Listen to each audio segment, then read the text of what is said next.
State of Maryland. Repeat. Do it again. It wasn't. Hold on, wait. I haven't started yet. All right, let's go. I haven't started. Ready? What's up, fam? Welcome to the Street Lawyer Podcast. I'm your host, Lonny, the Street Lawyer. Here we are, Washington, D.C. It's November 14th, 2024. I have a very special guest. He's a big TikTok star and everything. But not only that, he's a good friend and an attorney and a badass dude. We got Asim Hamayan. Nailed it. So I got Asim. I literally came to hang out with this guy today, and all of a sudden we're doing a podcast. So let's He's see doing how a this pans out. podcast because he speaks too well in our conversation. So if you speak too well to me, we're going to turn on the camera and do it up. Nice to meet you guys. So here we are, and we're talking about, we're both criminal defense lawyers. I'm just gonna jump in and tell you a story about this guy real quick. Is that cool if I tell you? Let's go. Bro, I met this dude like 14, 15 years ago. We're in court, right? I'm a brand new lawyer. Lonny, the street lawyer, walks in the courtroom, man, wearing like a pinstripe suit, looking like mafioso, Al Pacino, Scarface, which is hilarious. To see the stuff that you have on the board. The theme continues. So he walks into court, right, and everyone just kind of takes a step back, looks at him, and he looks completely out of place. Walks in, got his hand on his nose like this, pointing at people, bailiff saying what's up, judge's clerk saying what's up, and my immediate reaction was like, who the fuck is this guy, right? like there's an image. They're drilling into you in law school, right? Like, this is how you gotta look, this is how you gotta act, how you gotta behave, which is fine, and that's what you should do, potentially, if that's who you are. Right. But this man wasn't. And it wasn't because he was some like social outcast that people looked at being weird. He did not give a shit when he walked in the courtroom how people thought about him. And immediately in this world that we live in, that authenticity, I was like, yo, man, I fuck with this guy. It doesn't matter what you think, what your image is, what you do, what we don't. That's irrelevant. As long as you're a person. Right. And that's what actually brought us here. I was like shooting the shit. I was like, hey, I haven't caught up with you in a long time. Yeah, man. And he's like, swim by my shop, and here we are. So Here we are. yeah, bro. That's what's Here up. we are. So Appreciate you having me, man. Oh, no, my pleasure, man. What an honor. So let's get to some of the lawyer stuff, right? Because, you know, people get pulled over and they've got drugs on them. Let's get into it. You got drugs on you. Or not drugs. Maybe you have an endangered species on you, right? So you know what? Let's give them what they fucking want, right? What do you do if you need to transport an endangered species in your car to save a little girl's life? Okay? To save a little, this is a good deed. But you have to transport this endangered species. And remember, the goal is to save the little baby's life. All right. Now, where do you put it in your car? You're going to drive 2 hours. What do you do? All right. So this is all off the dome. This is not planned or scripted in any way, shape, or form. We're trying to save a baby here, and if that's wrong, then, you know. So this is not legal advice. It's not comprehensive. Talk to whoever you got to talk to in your local jurisdiction. But I'll tell you this. If I had to transport, all right, an endangered species To save a little girl's life. to for the right reason, Right. and the first thing I would do is not break more than one law at a time. And let me explain that to you. I already have an endangered species, which I should not have in my car. But you're doing it to save a little girl. Whatever the reason. But you happen to be doing it. Why aren't you stopping at the stop signs? Why are you blowing through yellows? Why are you speeding? Why are your fucking tags expired? Mm-hmm. If you're going to do something, right, before you get into I'm in the mess, you got to think about what mess am I willing to create for myself. So rule number 1 in life is pay your lawyer. Pay your lawyer. Rule number 2. Rule number 2 is you never commit more than one crime at a time. No, never commit more crimes than you have to fulfill the goal of Like, saving that little girl. Yeah. So that's step number 1. Okay. All right, like Solid. go buy the book. Go buy the book. Solid. Keep the heat off you. Why are you worried about dealing with with the the heat? heat? If you know you have an endangered species in the car to save a little girl and you're not supposed to, it's a good idea not to have anything else in your car. Correct. Right? You already got your one. Your one is endangered species. You got nothing else. Everything else you want to do perfect. You don't need that piece under your driver's seat. But where do I put this? So we're talking, the endangered species we're talking about is one of those sort of baby mini crocodiles. Have you seen those? They're adorable. It's a long story, but that's what you got. All right, where do I put this thing? All right. So again, I wish we would have practiced this more, but I thought about this more. We're going off the dome right now, right? Okay. So if I got something in my vehicle, keep in mind, when you can get charged with possession of anything within the interior cabin of your vehicle, right? It's called if you can exercise dominion and control, as in within your reach inside the cabin of the vehicle, an item is located. Doesn't matter if it's your brother's car, rental car, it's in the glove box, you didn't see it, it's irrelevant. They can charge you under the context of under the concept of constructive possession, right? So you can exercise dominion and control. So think about it logically. Where can you, as a driver in a vehicle, not exercise dominion and control? And the answer is the engine compartment, and the answer is the trunk. So if I have an endangered species, and I don't want an officer at a glance to be able to see what it is that I'm looking at, you want to keep it in the trunk. So you're saying you're safer putting it in the trunk than anywhere in the compartment? 100%. Just off the bat? Off the bat, put it in the trunk. Okay. Now, so it's in the trunk. Any particular place in the trunk? I mean, do you hide it within the trunk? Or it depends on the size. Or once we're in the trunk, we're done. Yeah? Well, so there's a subcategory of that. Number one thing, the reason why the trunk is recommended, besides the common sense aspect of exercising dominion and control, is that the laws distinguish for officer safety the areas that they can search, and the trunk is the one that's outside of that scope. There are exceptions. For example, if it's an SUV that has easy access to the trunk over the back seat, there's a little gray area over there. So ideally, you're talking about a sedan or a coupe, and the trunk is completely separated from the process. But the answer is unambiguously, you want it in the trunk. Now, whether it's inside the wheel well or it's on the trunk itself, I mean, that depends on the size of the endangered bird. But if you're keeping people out, it's a crocodile. If you're trying to keep the crocodile out of the access of non-independent probable cause searches, trunk is exactly where you want to be at. So then, okay, just say an officer comes to your vehicle and has a reason to search your vehicle for whatever reason. Now, can that officer search your trunk too? Like if he sees a gun in plain view. This is kind of, we're going off on a little tangent, but we'll bring it back, right? Okay. He sees a gun in plain view. Mm-hmm. That gives him probable cause to search the vehicle. Correct. And the trunk. Depends. If they can link additional search of the vehicle to a crime that they have thought that you have committed. So for example, if they believe that you have stolen a washer and dryer from Lowe's, they can't then go ahead and search the trunk of your vehicle because it is not possible that a washer and dryer or Lowe's. Depends on the circumstance. Correct. Right. But if you are involved in drug distribution and now their arrest is official, it's solid, at that point, yes, the law enforcement would be able to get past it. Now, have I argued Fourth Amendment unlawful search and seizure kept about a trunk? Yes. Hold on, but that's a gray area you're getting Okay, into. what if they just find a gun? Nothing else, right? They see a gun in plain view, get out of the car, they search the vehicle. What reason would they have to search your trunk at that point? Is the gun legal? Just say it's legal, but you're carrying it illegally, right? You're so transporting it. Correct. Okay. Have I seen law enforcement get into the trunk of it? Yes. Ordinarily, there's something more than observation of just a handgun, though, in plain view. Right. Or drugs, because drugs might indicate that there's other things in the trunk. Correct. And and there's another element of it, right? There's no exigent circumstances at that point. Once they have arrested you and they have the item that they believe belongs to you that is part of the crime, now they're towing the vehicle. They can go get a search warrant. But also, once they tow the vehicle, they can do an inventory search and you're done anyway. So practically speaking, you want to keep everything in the cabin clean because whatever's in the cabin can lead them to the trunk. Yeah. Okay, so you get pulled over, boom. Almost there's no reason to search your trunk.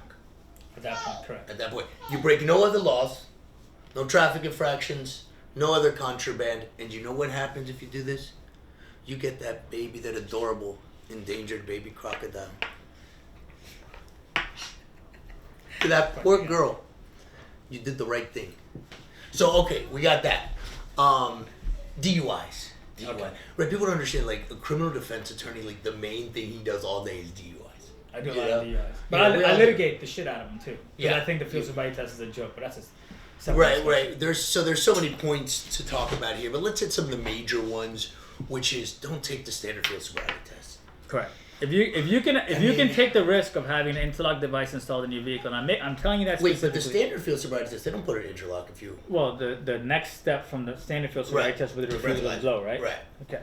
So at any point, let's separate it then. Let's talk about the field sobriety test. My rule of thumb, this is just me personally, it's not legal advice. My rule of thumb across the board is I would never take the standard field sobriety test for multiple reasons. Number one being it's a joke of a test.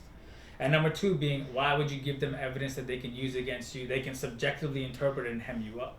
They don't know how you talk. They don't know how you walk. Well, right. They don't know how you present. Just to distinguish it from the breathalyzer, Correct. which is an actual number empirical reading. What are you going to do? But this is just them saying 100%, what? 100%. Your eyes are moving a certain way. Not only that, the test is designed. If you understood how the test works, and you can always look up the NHTSA guidelines, the National Highway Traffic Safety Administration. They outline the field sobriety test. The test is designed to trick you and make you fail, to give an officer the subjective authority under the guise of a scientific test to go ahead and arrest you if they feel that you are in fact under the influence of alcohol, or for whatever reason that they may be. People are found not guilty all the time. Right. Important distinguishing element though from the breathalyzer. We're talking about the breathalyzer back at the station, not the PBT on the side of the road. Always refuse that as well. Now if you get to the station, now you've already been arrested. If our argument is going to be that the arrest was bad, it doesn't matter what happened after the arrest. You see what I'm saying? Right. We get the suppression on the arrest on the back end. At that point, you have to make a decision of whether or not you want to take the blow at the station. And then you have to consider one of two things. Number one, if you have a commercial driver's license or certain restricted types of driver's licenses, you have an automatic sanction. So you're not just losing your license and getting a blow and go, you're losing your livelihood. So that's something you need to consider about the jurisdiction you're in. Right. Me, as an individual who understands the legal system, I wouldn't do it. I would not take it. So you've got to deal with the punishment for not taking it. Correct. Even if you're found not guilty in court. Correct. So Maryland is an implied consent state. In Maryland, you don't take a blow, you're losing your license for 270 days, which is 9 months, or you have to get an in-flat machine installed for a year. That's a serious consequence. Right. And then you have people that have jobs that aren't security-based. However, it could be a UPS driver, a mailman, an Uber driver, DoorDash driver. Your employment's gone. Right. So that's a reality that you have to deal with. And that's why I don't give you binary advice on the breathalyzer at the station, but I do give binary advice on a field sobriety test and a PBT. And the answer is, I don't do tests without my attorney present. I don't answer questions without my attorney present. I'm not engaging with you without my attorney present. And then when they fluff you and say, oh yeah, call your lawyer. You say, no. You get my lawyer on the phone. Right? I'm just trying to change the mindset approach. It's a right. It's an entitlement. It's not a request. And I want you to have that force behind your request. So there's a couple things there, right? So you're addressing how do we answer these questions, right? And let's assume we're answering these questions and we did have a couple drinks, right? Because that's when it gets more complicated for us, right? And in the best answer, we've talked about this, have you had any drinks? The guy's going to say that your breath smells like alcohol. If you say no, he's going to So you say no, in court you got a lie right there. There's a lie there, because if an officer says, I smelled alcohol on his or her breath, the judge will believe that. Now you got to backpedal. We got to backpedal, we got to deal with that or whatever, or even if we have a trial and everything else is in our favor, there'll be that one lie. Oh, this guy didn't tell the truth. Yeah. Right. Now, how do you avoid that without presenting them with evidence? I don't answer questions without my attorney present. I don't answer questions without my attorney present. That any question they ask you from that point on, that is your answer. That's it. You identify yourself, polite and respectful. Where are you coming from? I don't answer questions without my attorney present. How much you have to drink? I don't answer questions without my attorney present. Where are you going? I don't answer questions without my attorney present. Where wasn't that the neighborhood you were in? Once you're meeting this person, I don't. Period. Now you've drawn the line in the sand. It's not negotiable. Polite, respectful, identify yourself, but I don't answer questions. Now you don't have to backpedal. You don't have to cure any bullshit. Right. You don't have to go to court and have someone's interpretation. And you're not telling a lie. Yeah, you're not. You're not telling a lie. 100% telling the truth. So what happens the reason you do that is so again, not legal advice. We're just shooting the shit off the dome. Right. But the potential benefit of that would be a trial.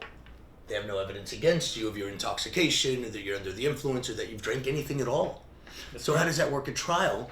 They're going to ask the officer, all right, what happened? Well, I asked him if he was drinking. What did he say? Doesn't answer questions without his attorney. Okay. What happened to standard field sobriety test? Well, he didn't take them. Why not? What did he say? He said, I don't take tests without the presence of my attorney. Period. And that's what the trial will be like. And at the end of the day, the trier of fact is going to say, well, there's just no evidence of a DUI here. It gives you the highest likelihood of success. Now, can someone be convicted of a DUI without ever partaking in anything? The answer is obviously yes, right? There's situations where someone is completely smashed, hammered, they're puking on themselves, it's an accident, there's booze in the car, they have a blood alcohol. Are you talking about my last weekend? So it's all about mitigation, right? You're mitigating the circumstances. So just because you got out of the car and maybe you needed support to hold the door frame to stabilize yourself. Maybe you were slurring your words. Maybe you're fumbling with the items in your hand. But those are just now factors. There's nothing that scientifically, outside of a layman's observations, can get you guilty without a reasonable doubt. But at the end of the day, somebody got to weigh out. You got to weigh out, like, how much of a burden is this breathalyzer? Pardon me. The field sobriety test? No. The interlock device that you have to put in your car and breathe into. some people will be so embarrassed, but you know what? You're gonna have to deal with that anyway if Yeah. you get convicted. Yeah. Talking about $100 a month for about a year, and some bullshit restrict like you violate it at a month or two. But Right. in terms of the cost of a conviction for a DUI and your record, and then God forbid something happens in the future and it Right. And snowballs. then you're in Because real everybody trouble. thinks about today, but I'm like, if you look down the road, you don't. Well, want because this the real problem ain't the first time DUIs. It's the second, third, fourth. All those people need to refuse because who cares about interlocking your car? You can't go to jail. You go to jail for a long time. That's the dumbest fucking thing, by the way, is when someone has the DUI and while they're pending disposition, they go pick up another one. And it's shockingly common. I don't understand. I know. It's so Well, random. because then they're depressed because of the initial DUI. But you know what else? There's another thing. There's people who get a DUI the first time, who've never been in trouble before, and they make them go to alcohol classes and all this and that. I've had some clients that are like, look, I'm not an alcoholic. I'm not doing any of this shit. I'll take whatever I take. Do you know what I mean? So, have you ever had a client like that? Yeah, no, They've absolutely. been like, look, man, I'm not going to sit there in fucking therapy and classes because I had two glasses of wine before I got in my car. Look, at the end of the day, it's easy, especially nowadays, to not drink and drive. And I don't see the cost benefit. This is the best way to get out of a DUI. Is not to not drink and drive. Right. There's no better. And I'm always like, there's no value in being smashed and driving. I like to sit in an Uber sometimes, especially when I'm gonna look out the window. You know what I mean? Like the last thing I want to do is start driving anywhere. Yeah. What's that about? Especially if you've had one or two, and you mentioned 3, 4, 5. Those aren't as common, but everyone who's a defense attorney has seen those people. Right. And it's absolutely out of control. It's bananas. You don't want to be in that situation. All right, so let's talk about the cops a little bit, right? Because. So what is Lonny the Street Lawyer's opinion on law enforcement officers? I'll tell you what. I got a good one. Look, hold up. I got a good one. I got an interesting one because, the vast majority of cops that I've interacted with and met are actually really good guys.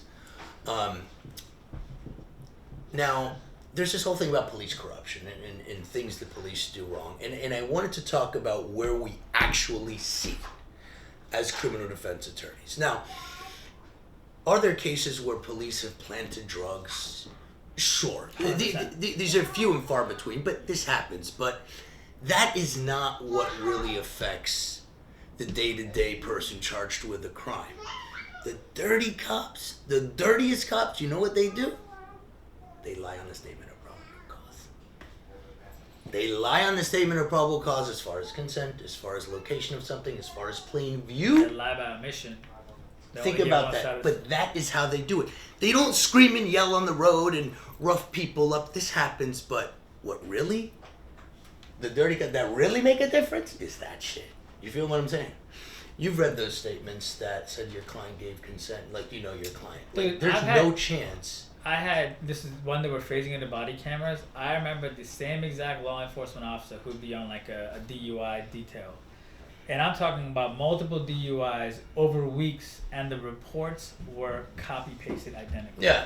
Identical. I think I've seen that guy. I think So, I've seen that guy. so yeah, absolutely, that's an epidemic within law enforcement. But that's where it, especially with the body cams.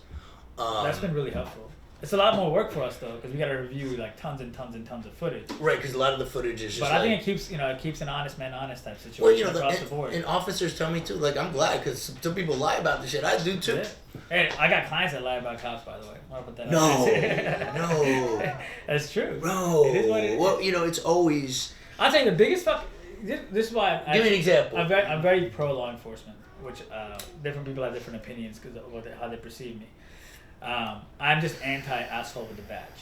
And those are two very different people. And I would agree with you, the overwhelming majority of law enforcement officers I've come across are fantastic. Yeah. They're good people. They're waking up. A lot of them don't even want to deal with the shit of like locking somebody up and do the paperwork. Especially now. No. Yeah. But the reason that law enforcement gets screwed, and again, this is a draft opinion because it's the Hank session, right? Is, in my opinion, because of qualified immunity and this concept that people protecting themselves, like somehow we're in a fraternity, we have to protect each other. And when a law enforcement officer that I respect, right, I know I can tell you, eye contact, this is a good legit officer.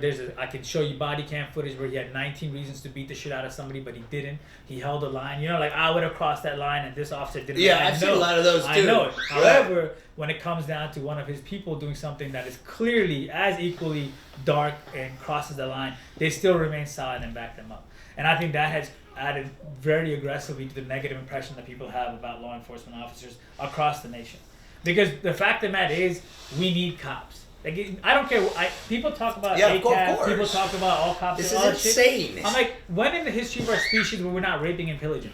Now, name one point in time in our Everybody rapes and pillages. Don't forget that. Have you lately?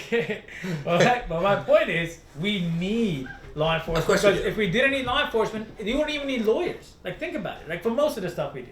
Oh my God, we don't need lawyers? No, at least the shit that I was doing and you used to do, but now he's big stuff. He's a different animal now. So, I agree with you 100%. I think that shift would change a lot. Like going back to community policing, like the broken window theory, the original stuff behind it. If you ever did criminal justice studies in college, they talk about real community-based efforts that were focused in on like the nuclear level of your society and not like this, broad brush bullshit that everybody on every side of every aisle likes to paint the other as. That's not true at all. Well, I think that the conversation about the police has taken way more bandwidth than it should have. Because I feel that even if you made all police perfect angels tomorrow, you're not going to make much of a difference in the crime. The problem, in my opinion, is what societal factors lead to people living a life of crime. Because the crime is in fact happening. You know what I'm saying? Crime is happening. Why?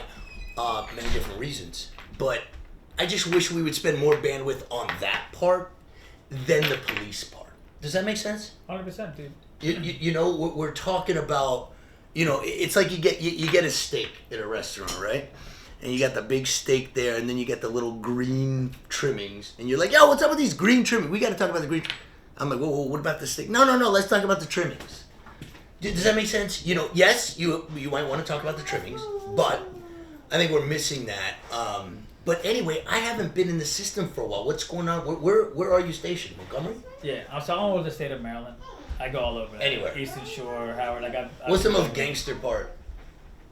Of the state of Maryland? But all the parts that you see are gangster because the gangster shit happens because you're a criminal defense attorney, right? So I think in terms of courts, I mean obviously Baltimore City, PG County is a certain type of crime. Then you go further, you go past Frederick, Hagerstown, a whole other type of crime. Yeah. Which actually brings me to your last point. If you start looking into where the high crime rates are, and a common theme is that they're socioeconomically depressed areas, right? That is our problem. The problem is a lot of our court system is based on retribution and justice and not on problem solving. It's not going to what's the underlying issue. You have places that are extremely high crime when it comes to gun violence. You have single parent households. You have incarcerated parents. You got kids in foster care. We got 5 more minutes? Sure. Okay. You got kids going in foster care. Right. It's like asking someone who grew up in a family of flat earthers. Your mom's a flat earther, your grandma's a flat earther, your neighbor's a flat earther, and then the judge used to, how could you not know the world is flat? You're like, well, how would I know? It's a fair point. I never saw anything else. It's a fair point, and I get that, and I agree with it. But to an extent, because nowadays, everybody, even if you're from a poor Latino family or poor black family, it's not like it used to be where, wow, I've never seen a black man in a suit. Like, there's still choice involved. And especially with the internet and social media, like you can see so much more. Right. Yeah, no, I right. agree. So, absolutely, there's an issue of like direct role models in the community, without a doubt. But it's like, oh, I didn't know a Latino man or a black man or whatever sort of group I'm in, or a poor white man could succeed. It's like we all know. But like, don't you look at it as a way, like if you imagine going on Instagram and seeing like incredible dishes made by all these different people all the time, but they never show you the recipe, or you've never had the opportunity to actually see how it's done. No, you're right, exactly. You don't know how to get there. There is an idea that we need to provide access and resources to people that are, and I think we target the heaviest areas where you see the most significant amount of like high crime. You go and invest in those communities. I mean, that's just a thought. It's Yeah, sure. a sweet, hippy dippy. Who's gonna pay for it? I'm just talking about like It's so concepts. deep. Yeah, it's. But I think it's far more valuable to discuss that than saying all cops are bad. Thank you. What are we solving over there? And here's the thing about the cop thing too. It's like, it's not like there's a. I'm gonna get a lot of shit from this from the defense, but Hey man, we just chopping it up. it's our experience. Exactly, and at the end of the day, like, the focus on the police thing, it was kind of like 100 versus 0, because you can go to the trailer park in the middle of the poorest, whitest place and be like, hey, do you like police brutality? I'm like, fuck no. Who likes police brutality? Nobody likes. Hey, KKK guys, do you like police brutality? No. Nobody likes police brutality. But anyway, okay, so what's next, bro? What's next for you? So for me, Yeah. I don't know, man. I just came ahead of this guy. Look at this. Right, and Look now at you this right now. gotta you gotta open up your heart right here. I'm easy, man. I got young kids. I'm really focused on spending as much time with them as possible till they hit that "can you get out of my room" stage. Right, like And we then were I'm gonna talking about. focus on That's business 10 years stuff. old. Before that, I'm heavily focused on current events in the world that we touched on briefly outside of this interview, which I'm happy to do. yeah, I would love to. he goes hard on Israel Palestine, but he not- knows what he's doing.